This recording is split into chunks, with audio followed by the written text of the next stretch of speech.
Okay then, चलिए आज की क्लास शुरू करते हैं with rest of the numericals.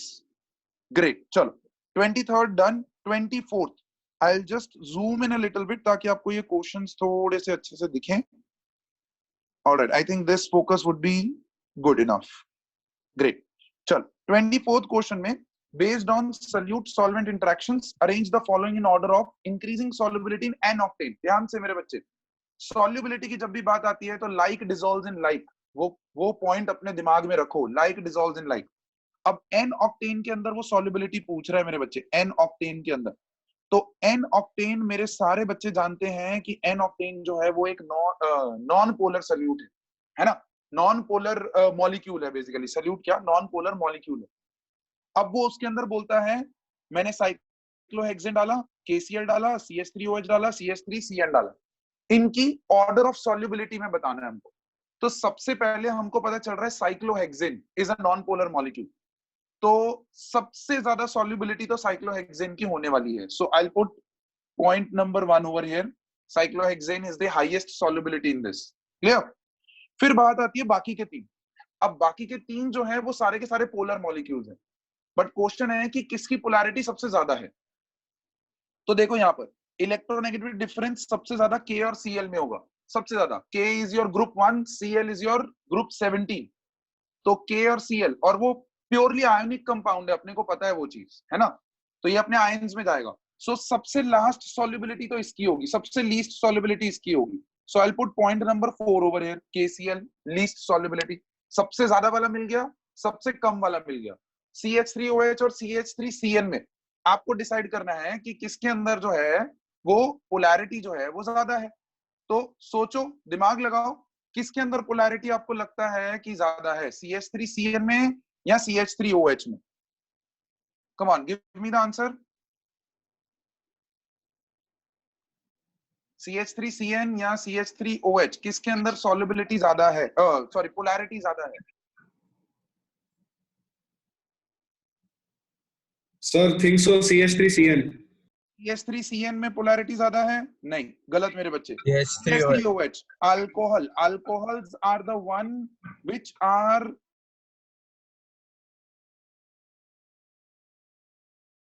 Partially soluble. क्यों हो पाते हैं? क्योंकि इनका हाइड्रोजन बॉन्डिंग जो है वो वाटर के साथ थोड़ा बहुत हो पाता है। पार्शियली सॉल्युबल बोला है मैंने, it is not, I am not saying that it is completely soluble, partially soluble. तो आपके पास आंसर आता है साइक्लोहेक्सेन सबसे पहले, फिर आता है आपके पास सबसे ज्यादा सॉल्युबिलिटी साइक्लोहेक्सेन का, फिर आता है CH3CN का सॉल्युबिलिटी, फिर आता है CH3OH का, और फिर आता है आपके पास KCl। This will be the order of solubility.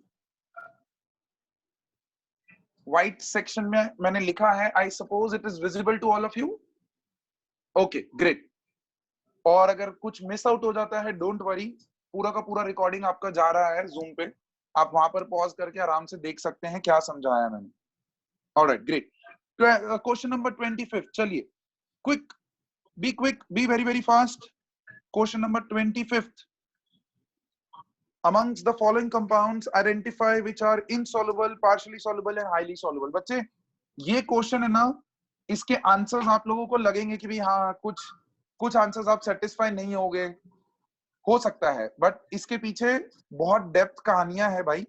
तो अभी के लिए मैं आपको यही बोलूंगा कि आप जो आंसर्स मैं आपको दे रहा हूं उनको या तो लर्न कर लो या समझ लो कुछ अपने हिसाब से, उसके अंदर कुछ ट्रिक या कुछ बना लो।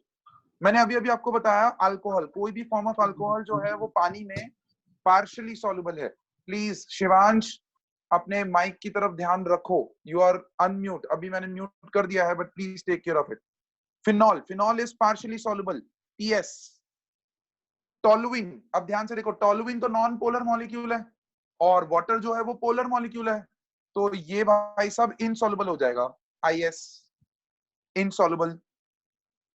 फॉर्मिक एसिड मेरे बच्चे ऑर्गेनिक एसिड है, is that clear? Formic acid is an organic acid, और ऑर्गेनिक एसिड के अंदर हमारे पास स्ट्रक्चर होता है C डबल बॉन्ड OH। तो ध्यान से देखो, ये बहुत स्ट्रॉन्ग क्या बना सकता है, हाइड्रोजन बॉन्डिंग बना सकता है। एक हाइड्रोजन बॉन्डिंग वो यहां से बना सकता है और एक हाइड्रोजन बॉन्डिंग वो यहां से बना सकता है, क्योंकि यहाँ पर कार्बन पॉजिटिव और ऑक्सीजन नेगेटिव हो जाता है जहां पर भी कार्बोनिल बॉन्ड होता है। 11th स्टैंडर्ड में आप पढ़ के आए हैं ये चीज. So formic acid is soluble in water. चलो, ethylene glycol. Ethylene glycol once again form of alcohol है कि नहीं? लेकिन ध्यान से समझना मेरे बच्चे, अगर आपके पास सिंगल OH है, if you have one OH in the molecule, that kind of alcohols are partially soluble. लेकिन अगर एक से ज्यादा आपके पास OH ग्रुप्स हैं किसी भी अल्कोहल मॉलिक्यूल में, किसी भी ऑर्गेनिक मॉलिक्यूल में अगर एक से ज्यादा OH ग्रुप है, जैसे ग्लूकोज की बात करो एक से ज्यादा OH ग्रुप है, फ्रुक्टोज की बात करो एक से ज्यादा OH ग्रुप है, तो जैसे जैसे OH ग्रुप बढ़ता है वैसे वैसे सॉल्युबिलिटी ऑफ दैट अल्कोहल जो है वो इंक्रीज होता है. सो वन OH वाले जो ग्रुप हैं वो पार्शियली सॉल्युबल, लेकिन मल्टीपल OH वाले जो ग्रुप्स हैं वो कंप्लीटली सॉल्युबल हो जाते हैं पानी में. Completely soluble.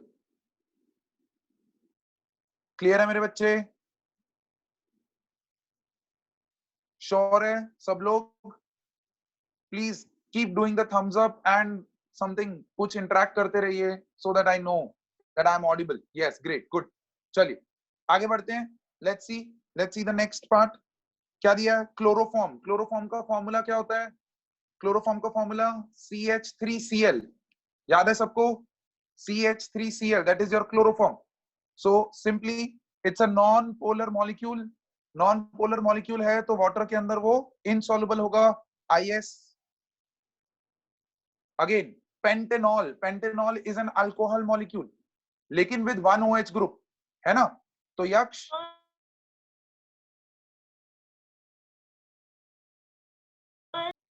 बेटा क्या आंसर आएगा? जल्दी से बताओ. Sir, pentanol. Pentanol. partially, I think so, partially soluble. Yes, partially soluble. Excellent मेरे बच्चे. One OH group है, अभी सर ने स्टेटमेंट दिया है. One OH group के alcohols they are partially soluble and multiple OH के alcohol groups they are completely soluble.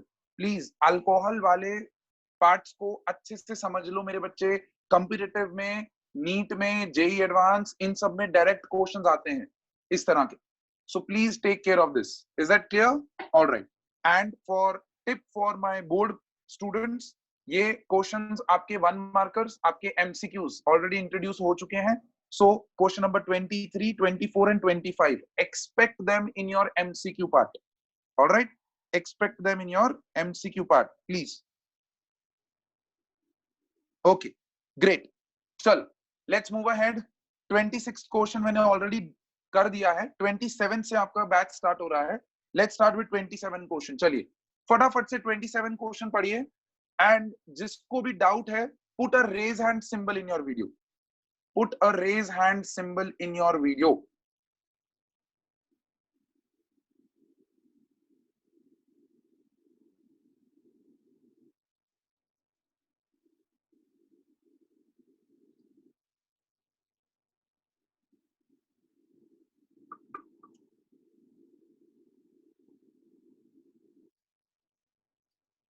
come on, be quick.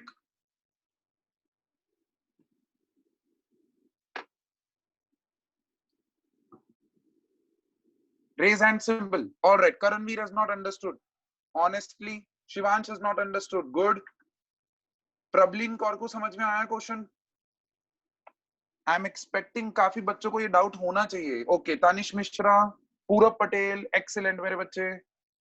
Vatsal also not understood. चलो तो काफी बच्चे हो गए हैं. Let's understand this question quickly. चलो देखो, सबसे पहली चीज यहाँ पर आपका एक क्लास 11th का कॉन्सेप्ट यूज होने वाला है. सॉल्युबिलिटी करके हमने कॉन्सेप्ट पढ़ा था. We understood concept solubility in equilibrium. और हमने आपको बताया था कोई भी सॉल्ट है अगर आपके पास ए बी टाइप का, if it dissociates into A+ and B-, तो इसका solubility product KSP can be written as concentration of A+ into concentration of B-.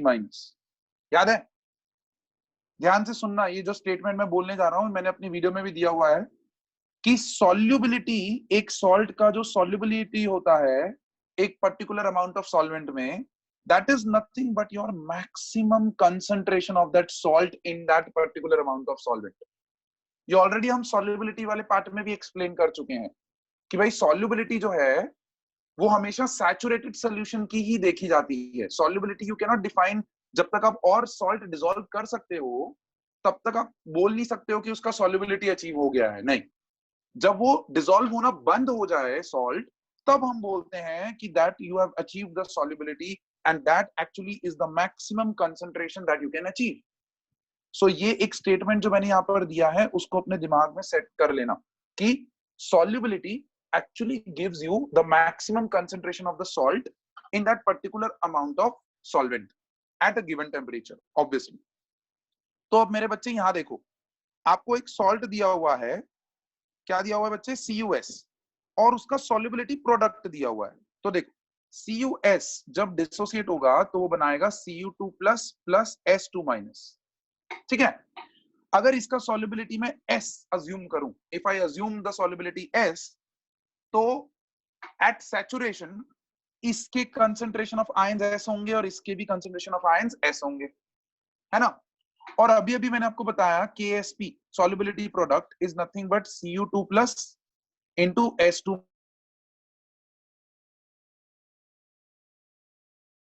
Minus की भी SS है. तो KSP का इक्वेशन आ जाता है S का स्क्वायर. अब देखो KSP का वैल्यू आपको दिया हुआ है मेरे बच्चे. देखो यहाँ पर 27th क्वेश्चन में देखो KSP का value 6 into 10 to the power minus 16 दिया हुआ है. सो S square is equals to 6 into 10 to the power minus 16. S will be nothing but under root of 6 into 10 to the power minus 16. 10 to the power minus 16 का under root 10 to the power minus 8 हो जाएगा. और 6 का under root निकालेंगे तो क्या आ जाएगा? 2.45 के अराउंड आ जाएगा. 6 का अंडर रूट अगर आप निकालेंगे तो 2.45 के अराउंड आपका आ जाएगा. सो 2.45 into 10 to the power minus 8 is the solubility of this salt. But उसने solubility फाइंड आउट करने के लिए नहीं बोला है. देखो मेरे बच्चे, उसने क्या बोला है मेरे बच्चे? क्या बोला है? Find out the maximum molarity. और मनजोत सर ने अभी स्टेटमेंट दिया. क्या दिया? कि भाई solubility जो है that is nothing but the maximum concentration of that salt. तो बस जो आपने solubility निकाला है वो ही उसका maximum concentration भी हो जाएगा. So your answer will be 2.45 into 10 to the power minus 8. Clear है सबको? प्लीज ये आंसर को यहां पर मत छोड़ देना और you will not get the marks to it. क्या मिसिंग है यहां पर? Units. Perfect. 2.45 into 10 to the power minus 8 molar लिखो, मोल्स पर लीटर लिखो, या कैपिटल M या कैपिटल M लिखो. Anything will go. ठीक है. Great. Good. So I can see most of the students have understood the question. Aditya? Great. Chalo. Good. Badhiya. Hardik, are you able to hear me? Your video is not on. Okay. Gauri, video on rakho bachche. Please, kind request. All right. Chaliye, next question. फटाफट से. Don't wait for me. Next question. जल्दी से करो. And don't worry बच्चे, अगर आज के session में कोई क्वेश्चन रह जाता है, I'll make a different video of it and completely upload it in the online video session only. Okay? Don't worry about that. चलो 28th क्वेश्चन. 28th क्वेश्चन मुझे करवाना भी नहीं है, बहुत सिंपल है. डायरेक्टली फ्रॉम योर कंसंट्रेशन वाले part में से है. बहुत सिंपल क्वेश्चन है. जिसको डाउट है please raise your hand in 28th question. 28th question फटाफट से, जल्दी. Prablin, you have doubt? Okay, done. All right. Great. Karan? Clear है? Good. बहुत बढ़िया बच्चे. Honestly tell me, क्या आपके ये न्यूमेरिकल सेशंस होने की वजह से आपका न्यूमेरिकल्स में थोड़ा कॉन्फिडेंस आया है या नहीं आया है? Okay, good. आप लोग प्रैक्टिस कर रहे हैं? Are you practicing at home? Nod your heads. Give a thumbs up. Great. Good. So keep doing that, bache. I'm highly impressed. Good. Keep doing this practice at home. All right. Utilize this time to the maximum. 2.29. 2.29. फटाफट से question देखो. 2.29. At least 2-3 बच्चों को तो doubt आना चाहिए. अगर नहीं आता है तो I will pat on my back that students have completely understood. 2.29 जिनको डाउट है raise hand symbol. Do not put a thumbs up symbol because वो thumbs up थोड़ी देर के बाद चला जाता है. Raise hand रहता है तो I can see.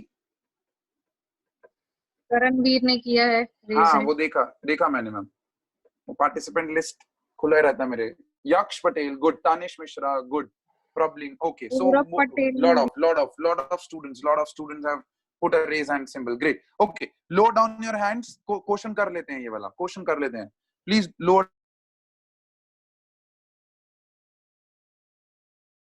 down your. होते हैं जिसके अंदर वो ऐसे heavy words use करेगा और आपको डराने की कोशिश करेगा. डरना नहीं है ना.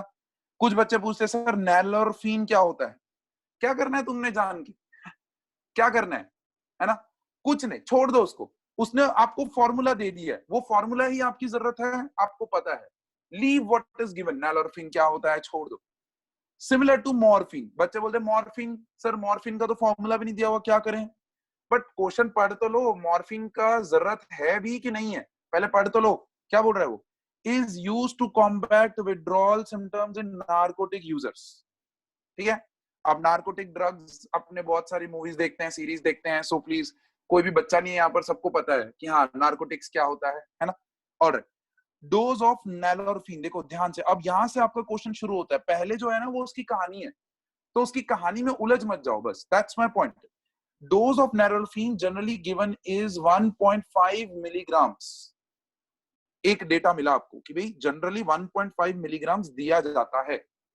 अब calculate the mass of 1.5 into 10 to the power minus 3. अच्छा ये डैश की जगह पे into है. मेरी बुक में डैश है, आपकी बुक में देख लो अगर डैश है तो वो into है. 1.5 into 10 to the power minus 3 molal. Small m है मेरे बच्चे, मोलल.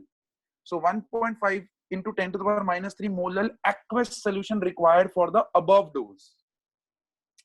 क्या बोल रहा है मेरे बच्चे वो. ध्यान से समझना इस चीज को. बहुत सिंपल सा क्वेश्चन है, बस उसने लैंग्वेज में ना आपको घुमाने की बस कोशिश की है उसने, बस और कुछ भी नहीं किया उसने. क्या बोलने की कोशिश कर रहा है वो बोल रहा है कि नैरोफीन का जनरली डोज 1.5 mg दिया जाता है. That's information, that's purely information. उसका यूज कहीं पे भी नहीं है. Is that clear. अब देखो क्या करना है हमको. Calculate the mass of this solution required for above dose. Okay, चलो. I'm clearing out, putting a whiteboard on your screen. देखो एक चीज, उसने आपको 1.5 mg डेटा दिया हुआ है. इसका यूज नहीं है कहीं पे भी क्वेश्चन में. इसका यूज नहीं है. यूज क्या है इस डेटा का है. 1.5 into 10 to the power minus 3 molal solution दिया. वो बोल रहा है कि भाई ये सोल्यूशन अगर मेरे पास है 1.53 into 10 to the power minus 3 molal solution अगर है, तो इस सोल्यूशन का कितना मास चाहिए होगा सच दैट डोज ये जाए. Is that clear. तो बस कुछ नहीं करना है आपको. सबसे पहला स्टेप आपको क्या करना है, आपको मोलर मास ऑफ नैलोरफीन ढूंढ लेना है. Molar mass of nalorphine. चलो quickly molar mass of nalorphine find out करो. फॉर्मूला है आपके बुक्स के अंदर, फॉर्मूला है. मैं यहाँ पर लिख देता हूं आप लोगों के लिए formula. If you want I can write down the formula. The formula over here goes as C19H21NO3. C19H21NO3. जल्दी से मेरे को मोलर मास कैलकुलेट करके बताओ फटाफट. Okay, Arit has given me an answer. Arit, please, anybody who wants to answer, message to the participant Manjot_video. Don't message the Manjot Singh Saini wale ko mat message karo. I will not be able to see your chats. All right? Okay, great. हाँ, अरित ने answer दिया है 331, एक ने 291, करण खत्तर ने 291, गौरी 311, अंश 311. So बच्चे 311 is your answer. Do not forget grams per mole. Units मत भूलिएगा. That's the molar mass of nalorphine that you have calculated. All right? अब देखो ये जो इंफॉर्मेशन ऊपर दी हुई है, मोलैलिटी जो दिया हुआ है, उससे हमको पता चल रहा है कि इस सोल्यूशन में मोल्स ऑफ नैलोर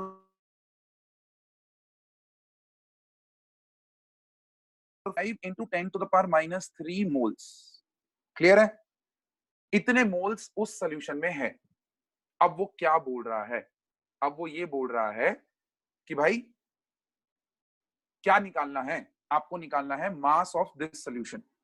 तो बेसिकली आप क्या करेंगे? आप मोलैलिटी का फॉर्मूला यूज करेंगे, that is nothing but moles of nalorphine divided by mass of water. Obviously aqueous solution है तो मास ऑफ वाटर आ जाएगा नीचे, सिंपल है। अब आपको करना क्या है? मास ऑफ वाटर यहां पर निकालना है। मास ऑफ वाटर निकाल के उसके अंदर नैलोरफिन का जो मास है वो ऐड करना है, तो आपको मास ऑफ सॉल्यूशन मिल जाएगा। अब नैलोरफिन का मास कैसे ढूंढोगे मेरे बच्चे?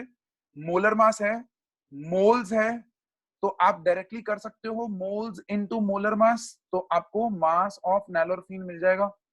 मास ऑफ नैलोरफिन मिल जाएगा, मोल्स थे, मास ऑफ वाटर निकाल लिया, मोलैलिटी था आपके पास। अब मास ऑफ वाटर जो निकाल लिया उससे उसके अंदर आप नैलोरफिन का मास ऐड करो और मास ऑफ सॉल्यूशन निकाल लो, सिंपल। क्लियर है? थोड़ा सा कहानी वाला क्वेश्चन है, अच्छा क्वेश्चन है, बट ठीक है। ज्यादातर इस लेवल के कंफ्यूजिंग क्वेश्चंस आपको बोर्ड लेवल पे नहीं आते हैं, but yes competitive level sure shot ऐसे क्वेश्चंस एक्सपेक्ट करो। घुमाएगा वो, बहुत घुमाएगा, and that is what the tip I'm giving to all of you. Board हो या कॉम्पिटिटिव हो, अपने क्वेश्चन को एटलीस्ट 2 बार पढ़ लो, एटलीस्ट 2 बार, तो आपको पता चल जाएगा कि कौन सी वैल्यूज कहानी के लिए दी हुई हैं और कौन सी वैल्यू एक्चुअली में यूज है। ठीक है? क्लियर है मेरे बच्चे? Okay, let's go ahead, let's go ahead. Next question, फटाफट से नेक्स्ट क्वेश्चन पढ़ लें। 29 हो गया, 30th question. I don't think so I need to tell anything on 30th question.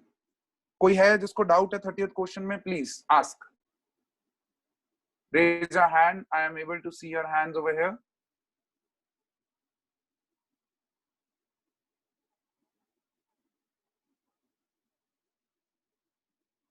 Thirtieth question. Okay, great. Chali, I'll be giving like 30-40 odd seconds to think and read the question, right? उसके बाद आप raise hand के लिए मैं wait करूंगा. If there is no raise hand, I will move on to next question. And it's very simple question. Concentration वाले part में से है भाई, कुछ भी नहीं है उसमें. Clear है? चल, असली परीक्षा शुरू हो जाएगी आपकी 31st क्वेश्चन से। तो चलिए 31st क्वेश्चन को देख लीजिए on your screen. 31st question. Let's see.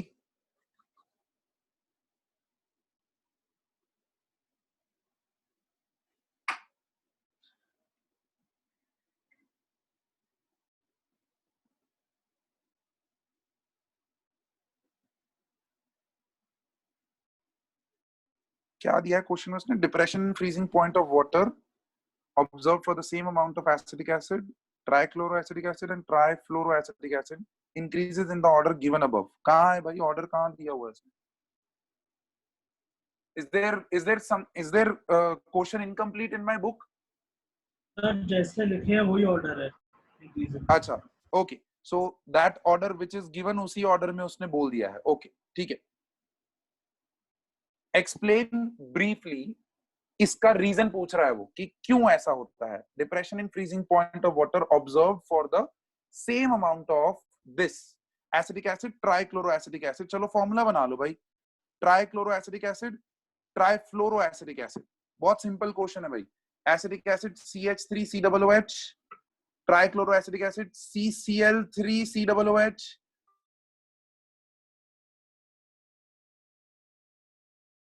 Try की depression in freezing point observe for same amount increases in the order. ठीक है, तो वो बोलता है सबसे ज्यादा फिर और सबसे कम एसिडिक एसिड का। एक्सप्लेन करना है briefly, we need to explain why this trend. ऐसे क्वेश्चंस बच्चे बहुत अच्छे हैं, बहुत बढ़िया है, सो प्लीज मेक श्योर कि आप ऐसे क्वेश्चंस के ऊपर ज्यादा ध्यान दें। क्लियर? ऐसा क्यों है? कोई बता सकते हैं मेरे को? ऐसा क्यों है? ट्राइफ्लोरो एसिडिक एसिड के लिए डिप्रेशन इन फ्रीजिंग पॉइंट सबसे ज्यादा क्यों दिख रहा है? ट्राइक्लोरो एसिडिक एसिड के लिए उससे कम और एसिडिक एसिड के लिए सबसे कम। सर जो ज्यादा सॉल्युबल होगा उसका डिप्रेशन ज्यादा होगा। ऑलराइट, तो तो कौन जो सा ज्यादा ज्यादा सॉल्युबल है? कौन ज्यादा सॉल्युबल है मेरे बच्चे? जो ज्यादा पोलर या एच बॉन्डिंग कर रहा होगा वो। तो कौन करेगा? वही तो पूछ रहा हूं। ये ट्रेंड को जस्टिफाई करना है हमको, ट्रेंड तो उसने दे दिया है, जस्टिफाई करना है बच्चे। That's the language you have to utilize, that's the language. Sir शायद Yes, van't Hoff Rishit. Factor. Van't Hoff factor यहाँ पर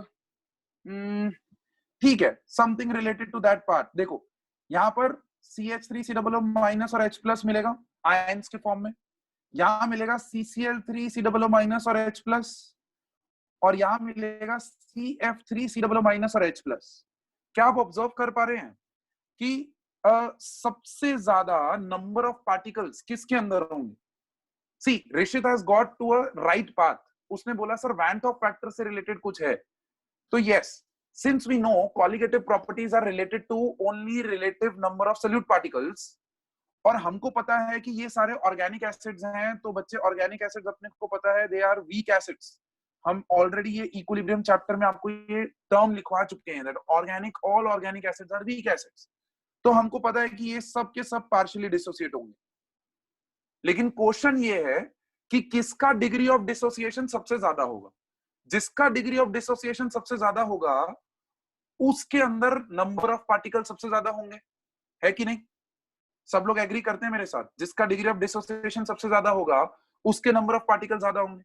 अब डिग्री ऑफ डिसोसिएशन कैसे निकालें? तो भाई ये देखो, इन एसिड्स के कॉन्जुगेट बेसेस को देखो, जिसका कॉन्जुगेट बेस सबसे ज्यादा स्टेबल है वो सबसे ज्यादा आयंस बनाएगा, है ना? जिसका कॉन्जुगेट बेस सबसे ज्यादा स्टेबल है।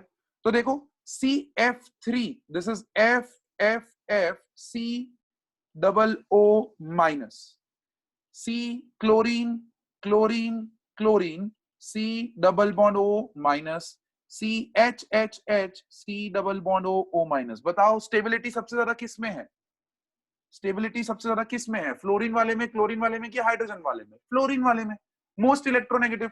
तो यहाँ पर सबसे ज्यादा रेजोनेंस होने की वजह से ये सबसे ज्यादा स्टेबल हो जाएगा, ये उससे कम होगा, और H वाला तो सबसे वीक बेस होगा, तो सबसे कम आयंस आपको एसिडिक एसिड में मिलेंगे और सबसे ज्यादा आयंस आपको CF3COOH में मिलेंगे।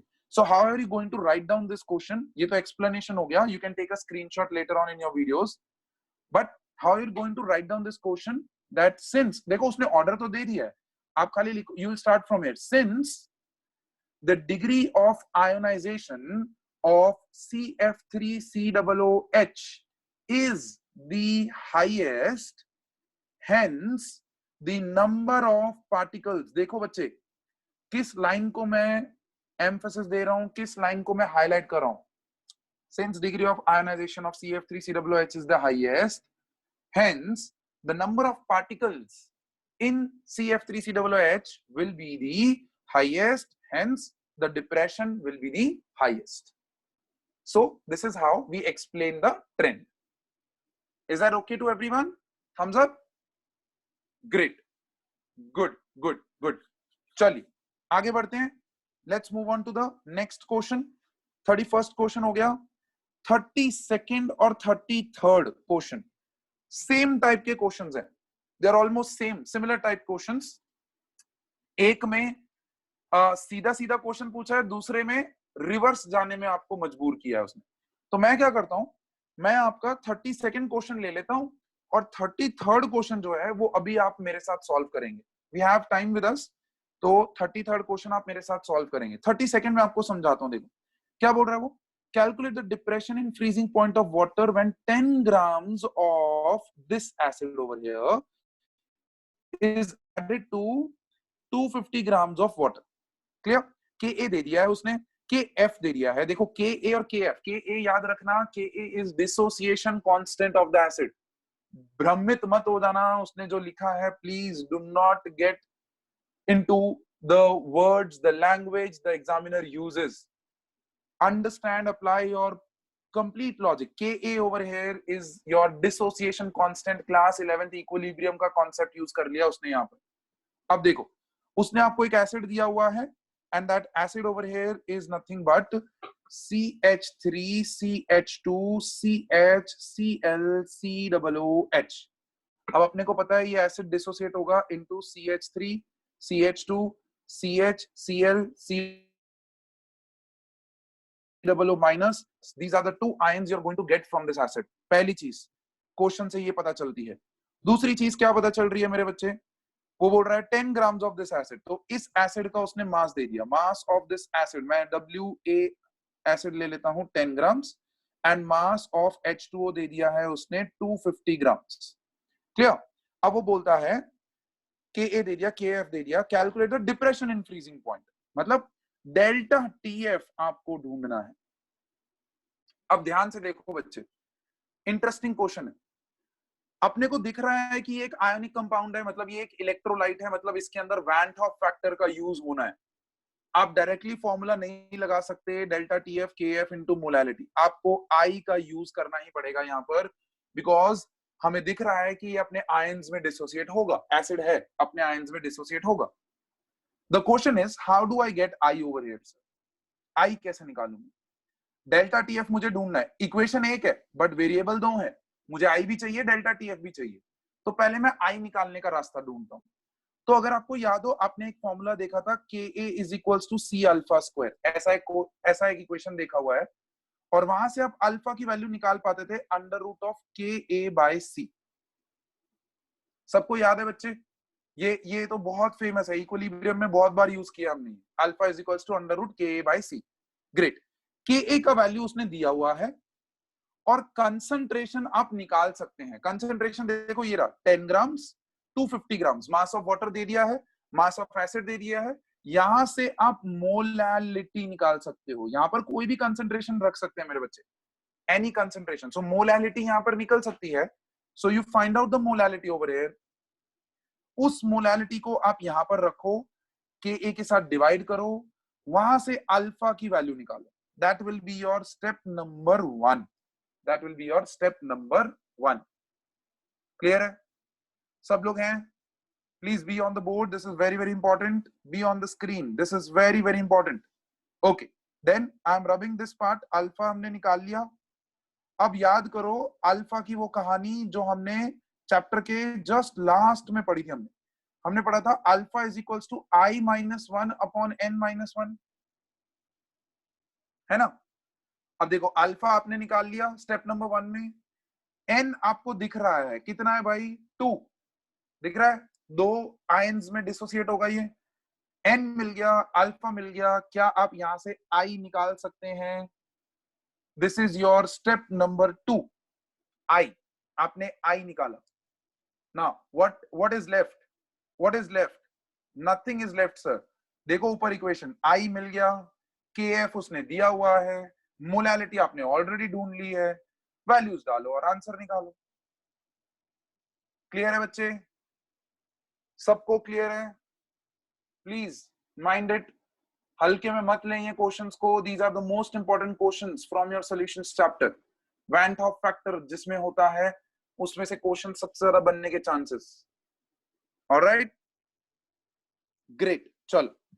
चलिए नेक्स्ट क्वेश्चन अब आप पढ़िए और उसका अभी आंसर निकालने की कोशिश करिए. इसका एग्जैक्टली रिवर्स है, वो exactly reverse.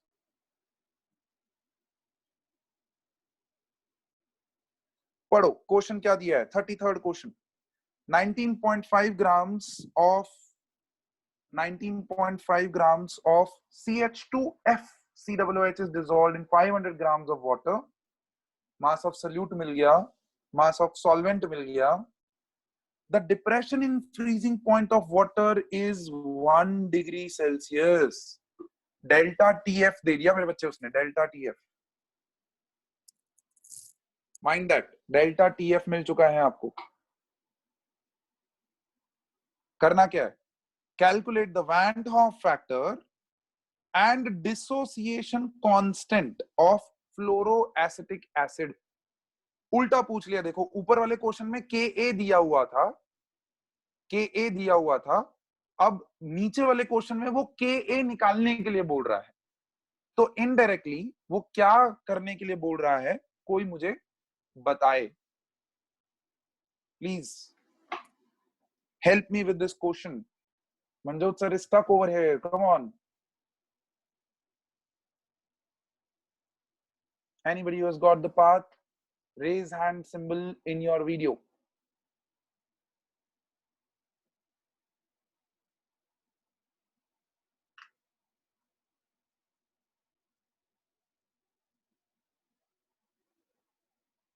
Not even a single one, come on. Path बताना है बस, बाकी सॉल्व तो आप करेंगे. Alright, Vartika done, Rishit done. Okay, इन दोनों ने पाथ ढूंढ लिया है. Yes, am I right? Okay, great. Rishit, come on, tell me what will be the first step you are going to do with this question. Sir, first we'll calculate I. How you will calculate I, मेरे बच्चे? That's excellent. I calculate करेंगे sir, but कैसे? Sir, delta TF दिया है. Great. Sir, molality निकाल सकते हैं. बिल्कुल. KF ऊपर वाले क्वेश्चन में से लेना है. इस क्वेश्चन में ऊपर वाले क्वेश्चन से लेना है. सर, KF ऊपर वाले क्वेश्चन से, फिर वहां से I मिल जाएगा. ग्रेट, एक्सीलेंट मेरे बच्चे. इस फॉर्मूला को यूज करके आपको I मिल जाएगा. Okay Rishit, stop. I मिल गया. So he has given me step number 1. Step number 2. Step number 1 I calculate किया. Step number 2 Vartika. Sir I से डिग्री ऑफ डिसोसिएशन मिल जाएगा. कैसे मिलेगा बच्चे? सर हमारे पास रिलेशन है I minus 1 upon n minus 1. I तो है, n क्या होगा मेरे बच्चे? n 2 होगा. एक्सीलेंट, n 2 होगा. एसिड है बच्चे, तो it will dissociate into CH2, CH2F, COO minus and H plus. ऐसे टूटेगा ये. तो यहाँ पर n की वैल्यू 2 आ गई. यहाँ से अल्फा निकल जाएगा. Step number 2 done. Okay, anybody else who can give me step number 3? Answer complete नहीं हुआ है. स्टेप नंबर 3 बाकी है अभी. Yes, Aditya Vartak.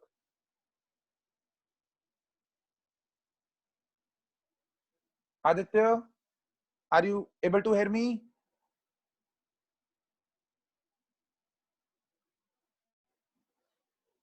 Okay, I think some problem at Aditya's side. All right, let's go ahead. Gauri raised the hand over here.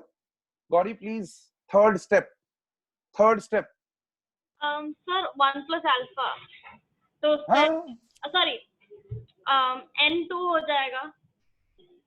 Step number 2 हो गया बच्चे, screen पे देख. स्टेप नंबर 2 हो गया, n2 हो गया. I हमारे पास है, तो हम अल्फा निकाल लेंगे.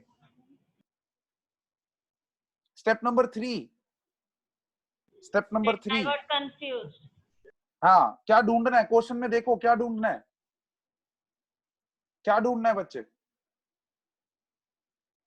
Okay, Prablin share with us.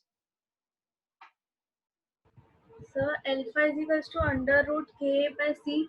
C हम alpha is equals to under root of KA by C. अभी देखा फॉर्मूला, मेरे पास अल्फा है, मेरे पास C है, तो मैं KA ढूंढ सकता हूं, that is C alpha square. बस यही तो करना था.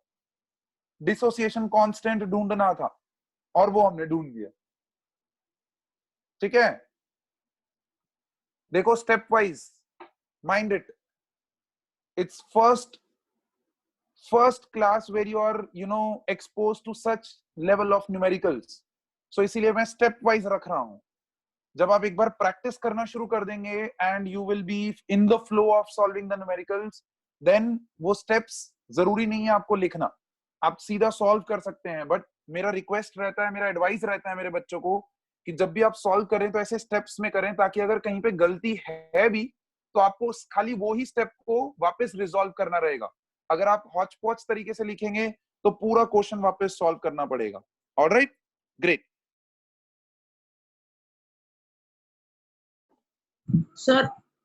यस सर, वो आदित्य वर्तक का मैसेज आ रहा है कि मीटिंग अनलॉक करो, वो गलती से एग्जिट हो गया. मीटिंग अनलॉक करें. ओके, ऑलराइट, चलिए. Alright, let's go ahead. 34th question, 34th question, read it फटाफट से।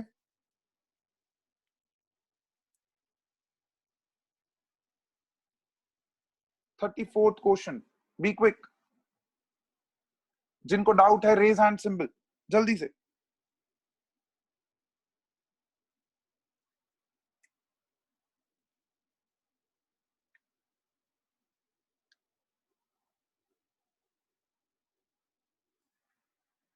Okay, no one. Okay, Gauri is there. Okay, Gauri, you have raised your hand. Okay, before.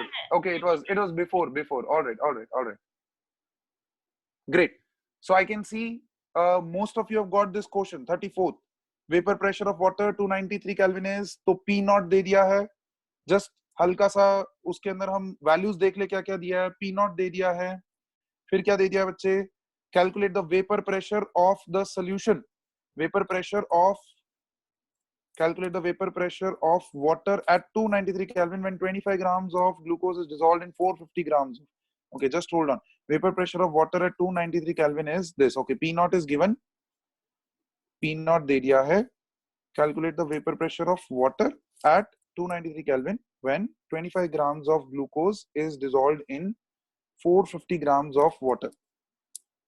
All right. Whoever is playing with the screen, please don't do that. All right. कोई बच्चा है जो screen पे play कर रहा है, अगर accidentally touch हो रहा है, don't do that, and if you are on purpose doing it, don't worry. If you are doing it on purpose, don't worry. कभी ना कभी तो फिजिकल क्लास में आओगे मेरे सामने, है ना, तब देख लेंगे आप लोगों को। Okay, calculate the vapour pressure of water at 293 kelvin when 25 grams of glucose is dissolved in 450 grams of water. चलिए बताइए what will be the path, Nisarg? Since there will be lots of students who will be having doubts in these questions, so Nisarg will give us the path to the question. Sir, we will use the formula delta P upon P naught is equal to molarity into mass of molar mass of solvent by P naught. Delta P by P naught is equals to molality into molar mass of solvent divided by 1000. Excellent मेरे बच्चे, excellent. ये एक alternative form हमने देखा हुआ है. अगर आपने मेरे वीडियोस देखे हैं तो उसके अंदर alternative form में मैंने आपको ये form दिया था, right? So in that we have done this form. अब कुछ भी बचा नहीं है. P naught minus PS divided by P naught is equals to molality small m into molar mass of solvent. Water है तो molar mass निकल गया divided by 1000. सब कुछ है. P naught दे दिया, m निकाल लिया, molar mass solvent 1000, P of S निकालना है. Directly question, बहुत simple, बहुत easy. चलिए, let's move on to the next question. 35th question. Henry's law constant for molality of methane in benzene 298 Kelvin is 4.27. Okay, this is Henry's law constant for molality of methane. So this is KH का value. ध्यान से मेरे बच्चे, KH का value मिलते ही आपको पता चलेगा हेनरीज लॉ का कौन सा फॉर्म यूज करना है. Do not forget that. हम ऑलरेडी ये पार्ट कर चुके हैं. प्रेशर का यूनिट डायरेक्टली प्रोपोर्शनल दिख रहा है ना? तो आप कौन सा फॉर्म यूज करेंगे इसके अंदर? आप डायरेक्टली ये वाला फॉर्म यूज करेंगे. Partial pressure of the gas is directly proportional to mole fraction of the gas. ये वाला फॉर्मूला यूज करेंगे जिसमें आपके पास partial pressure of the gas is equals to KH into mole fraction of the gas. ये मिलेगा.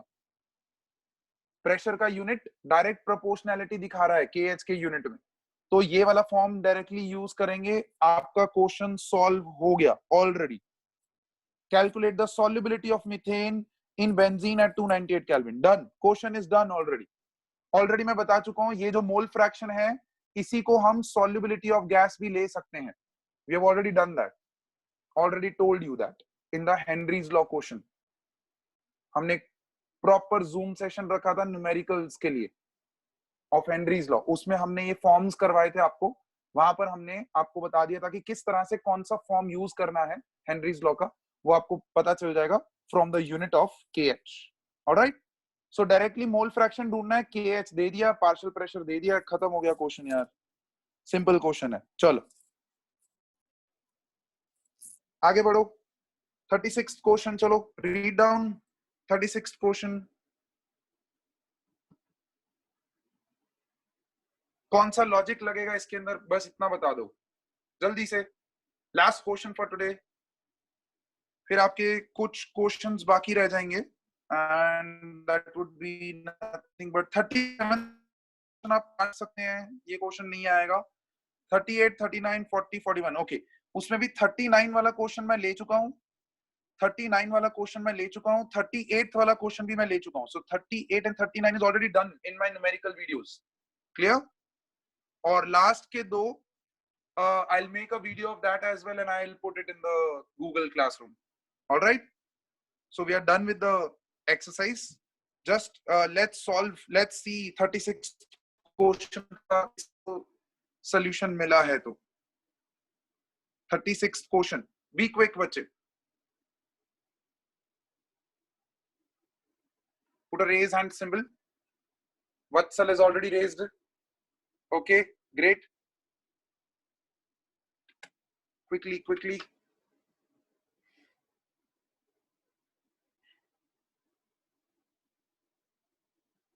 Okay, Mohak, go ahead. Give me the first step you're going to do for this question. जल्दी से बताइए। Sir मेरे को लगा doubt के लिए रीसेंड करना, इसलिए अच्छा, डाउट के लिए reason. Okay, Arit, please share your thoughts on this. Arit is the only person who is from this batch submitted the NCERT homework. Excellent, Arit. Thank you sir. चलो सर पहले हम लोग मोल फ्रैक्शन ऑफ ए और B निकालेंगे। Okay. क्योंकि हमको molar mass और दोनों मतलब दोनों चीजें दी हुई है, तो उसके बाद हम लोग पी ए। स्टेप नंबर 1 में उन्होंने मोल फ्रैक्शन ऑफ ए निकाला, मोल फ्रैक्शन ऑफ बी निकाला, ठीक है? Yes sir. चलिए नेक्स्ट स्टेप। हाँ सर, उसके अरे गो अहेड। सर पी क्योंकि पी नॉट ए हम प्योर वेपर प्रेशर दिया है हमको। ऑलराइट, पी नॉट ए दिया है, नहीं सर नहीं दिया है। पी नहीं सर, पीएस दिया है, पीएस सॉरी। ओके, पीएस दिया है, ऑलराइट, पीएस दिया है। और पी नॉट बी दिया है, पी नॉट बी दिया है, ठीक है। क्या ढूंढना है? पी नॉट ए ढूंढना है अपने को। पी नॉट ए ढूंढना है, हाँ सर। पी नॉट ए और पी और ढूंढना है। पी नॉट ए और सिंपल सा क्वेश्चन हो गया, सिंपल सा क्वेश्चन हो गया। स्टेप नंबर 3 में P of S is equals to P not A into mole fraction of A plus P not B into mole fraction of B।